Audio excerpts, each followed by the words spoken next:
तो दोस्तों नमस्कार, मैं हूं अनिल और रेसलिंग सुपर धमाल में आपका स्वागत है। दोस्तों WWE रेसलमेनिया 41 में रोमन रेंस, सीएम पंक और सेथ रॉलिंस का ट्रिपल थ्रेट मुकाबला होगा।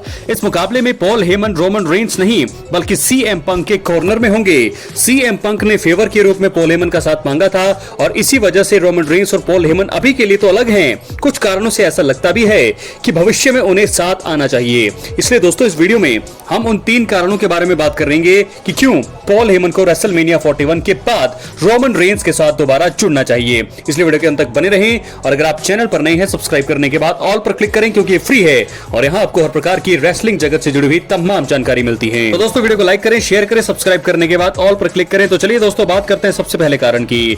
WWE hall of famer Paul Heyman ने रोमन रेंस से अलग होने का फैसला नहीं किया, उन्हें मजबूर किया गया है।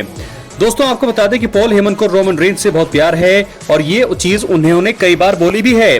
वो अपने ट्राइबल चीफ को बेहद सम्मान भी करते हैं और उनके लिए सब कुछ करने के लिए तैयार रहते हैं।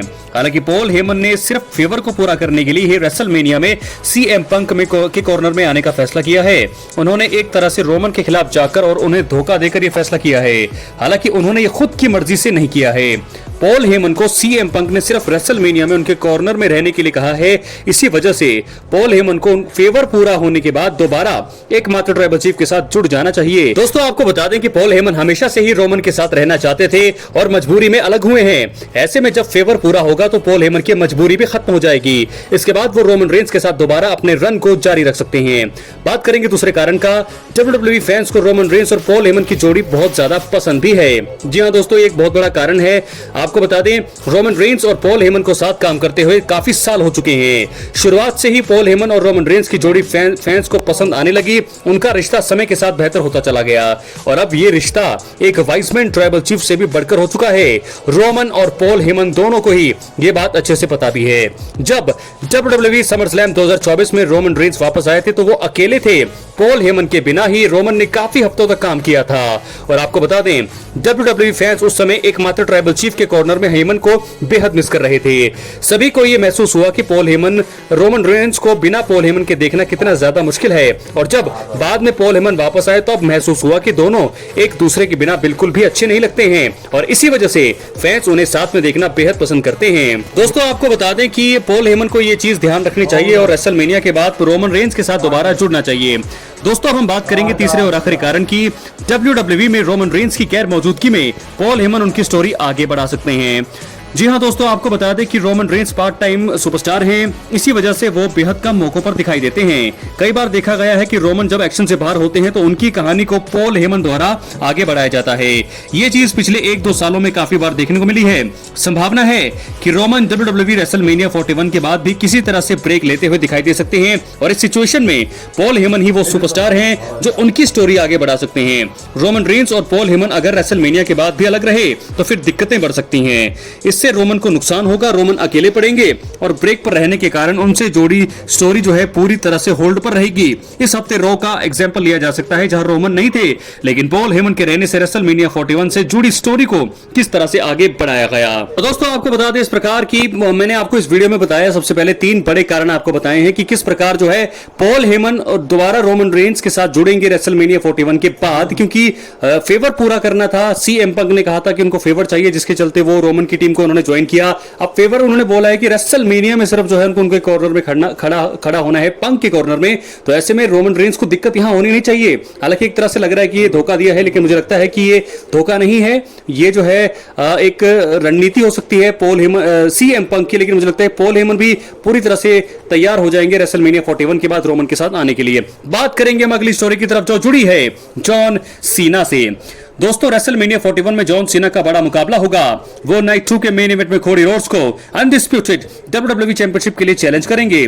दोनों ही जबरदस्त सुपरस्टार हैं और इसी वजह किसी एक विजेता के रूप में चुनना किसी को भी बहुत ज्यादा मुश्किल है। हालांकि जॉन सीना 17वीं बार वर्ल्ड चैंपियन बनकर इतिहास जरूर रच सकते हैं। दोस्तों जॉन सीना अगर चैंपियन बन गए तो उन्हें कुछ चीजें जो है जरूर करनी होगी। इस वीडियो में मैं आपको वो 3 चीजों के बारे में बताने वाला हूं जो जॉन सीना को रेसलमेनिया 41 में WWE चैंपियन बनने की सिचुएशन सिचुएशन में करनी चाहिए। इसलिए वीडियो के अंत तक बने रहें, वीडियो को पूरा देखें। तो चलिए दोस्तों वीडियो को आगे बढ़ाते हैं, बात करते हैं पहले कारण का। WWE superstar mega star John Cena को लगातार मुकाबला लड़ना चाहिए और चैंपियनशिप को दांव पर लगाना चाहिए। दोस्तों बता दें, जॉन सीना अपने करियर के आखिरी समय पर हैं और वो 2025 के अंत के साथ रिटायर हो जाएंगे। देखा जाए तो जॉन सीना के पास सिर्फ 8 महीने बचे हैं अब, और इसी वजह से वो फैंस को ज्यादा से ज्यादा एंटरटेनमेंट देने की कोशिश करना चाहेंगे। जॉन सीना अगर रेसलमेनिया 41 में चैंपियन बन जाते हैं तो फिर उन्हें आने वाले शोज में लगातार टाइटल को दांव पर लगाना चाहिए। जॉन सीना को न सिर्फ प्रीमियम लाइव इवेंट बल्कि हफ्ते के शोज में भी लड़ना चाहिए। दोस्तों आपको बता दें कि जॉन सीना का रिटायरमेंट टूर इससे यादगार होगा।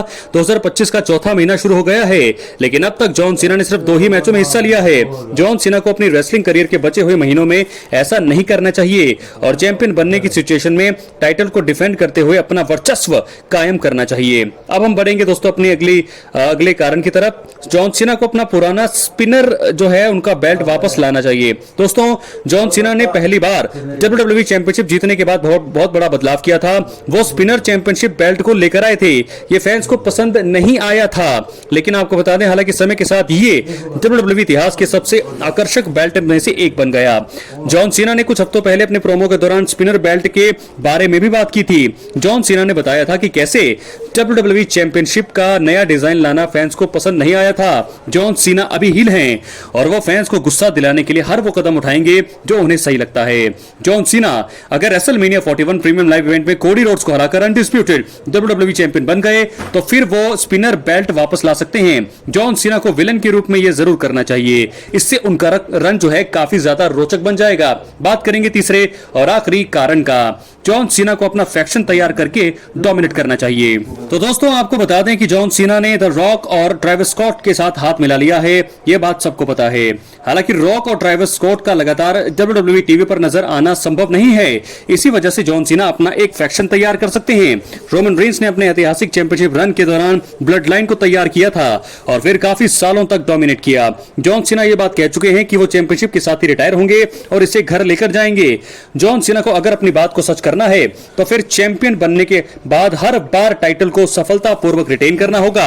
इस मामले में दिग्गज को कुछ सुपरस्टार्स की मदद की जरूरत होगी। जॉन सीना इसी के चलते रेसलमेनिया के बाद अपना एक हील फैक्शन तैयार कर सकते हैं। इससे न सिर्फ जॉन सीना का टाइटल रन रोचक होगा बल्कि उनके साथ फैक्शन में काम करने वाले सुपरस्टार्स को भी फायदा होगा। तो इस प्रकार 3 चीजें जो जॉन सीना को रेसलमेनिया 41 में अनडिस्प्यूटेड WWE चैंपियन बनने की सिचुएशन में करना चाहिए, मैंने तीनों चीजें आपको बता दी हैं दोस्तों। साथ के साथ मैंने आपको बताया है कि रोमन रेंस पॉल हेमन की स्टोरी जो है जिस समय चल रही है, इस समय पॉल हेमन ने धोखा दे दिया है रोमन रेंस को अकॉर्डिंग टू फेवर। लेकिन मैं आपको बताना चाहता हूं कि फेवर का जो चीज है वो एक मजबूरी है पॉल हेमन की, जिसके चलते उन्हें ये चीज करनी पड़ रही है। लेकिन मुझे लगता है रेसलमेनिया 41 के बाद या रेसलमेनिया 41 का मैच खत्म होने के बाद तुरंत रोमन रेंस के साथ जुड़ जाएंगे पॉल हेमन। और वहीं जॉन सीना जो है अब 8 महीने बचे हैं उनके करियर के, तो ऐसे में जॉन सीना क्या करना चाहेंगे? जॉन सीना को सबसे पहले रेसलमेनिया 41 में ही चैंपियन बनना होगा, क्योंकि अगर जॉन सीना रेसलमेनिया में चैंपियन नहीं बन पाएंगे एज अ हील तो फिर वहां से दिक्कतें शुरू हो जाएंगी और वैसे भी उनका रन काफी ज्यादा फिर छोटा लगने लगेगा अगर वो चैंपियन नहीं बने।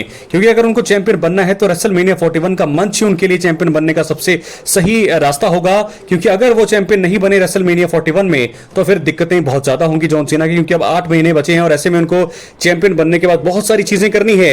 लगातार शोज में आना होगा, लगातार अपनी टाइटल को डिफेंड करना होगा, अपना फैक्शन तैयार करना चाहिए, बहुत सारी चीजें उनको करनी चाहिए जिसके चलते उनका जो रन है चैंपियनशिप रन काफी ज्यादा धमाकेदार हो जाए। बेशक वो 8 महीने का रन दे, पूरे साल वो चैंपियन रहे, लेकिन वो धमाकेदार हो जाएगा अगर वो बहुत सारी चीजें करेंगे। जॉन सीना अपने फैक्शन को तैयार कर सकते हैं, लगातार खतरनाक प्रोमो दे सकते हैं, स्पिनर बेल्ट जो हमने देखी जब वो चैंपियन बनेंगे तो बेल्ट का डिजाइन चेंज करवा सकते हैं। बहुत सारी चीजें जॉन सीना के करियर की अब आने वाले समय में हमें देखने को मिलने वाली है। तो दोस्तों इस प्रकार मैंने बहुत सारी चीजें आपको बता दी इस वीडियो में। आई होप आपको वीडियो काफी पसंद आई होगी। वीडियो पसंद नहीं आई तो बता दें, अगर वीडियो पसंद आई तो वीडियो को लाइक करें, शेयर करने के बाद ऑल पर क्लिक करें। रेसलमेनिया 41 अब बस 1 हफ्ता दूर है, चैनल पर एक्टिव रहे, सब्सक्राइब करने के बाद दोस्तों ऑल पर क्लिक करें। दोस्तों अपनी राय कमेंट बॉक्स में जरूर। बहुत बहुत धन्यवाद।